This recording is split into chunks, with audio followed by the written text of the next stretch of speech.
Is Mikel Arteta actually using the same blueprint Sir Ferguson used to dominate the Premier League? It's a controversial question, but the similarities are starting to stack up. If you look at the evidence, it's hard to ignore. Ferguson didn't just buy talent, he repeatedly took proven stars from his direct rivals like Cantona, Rooney, and Van Persie.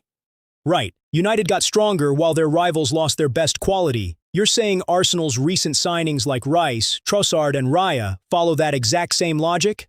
Exactly. Arsenal's now signed 14 players directly from Premier League clubs under Arteta. Taking key players from ambitious rivals strengthens you while potentially weakening the teams chasing you. But isn't that simply smart recruitment rather than some grand psychological scheme? Every big club looks at the domestic market first because there's less risk. Of course it's smart, but the scale is what's interesting. It's the classic Ferguson move of dismantling the mid-table threat before they can truly challenge the top four.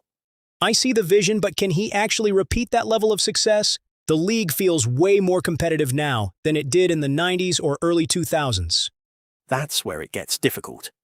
When Ferguson took Ferdinand from Leeds, replacing him was almost impossible. Today, these clubs have the money to scout globally and find another gem.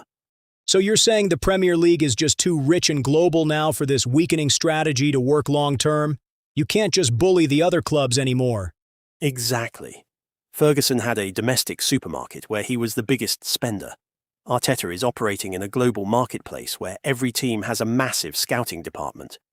It really comes down to whether he can turn this strategy into a true era of dominance or if he's just treading water against the likes of City. We're about to find out if he's building a dynasty or just spending huge money on talent that doesn't actually tilt the balance of power anymore. So I'll leave you with this thought. Is Arteta copying a genius blueprint, or is he trying to solve a modern problem with an outdated strategy? That's the real debate, and the next 2 seasons will give us the final answer.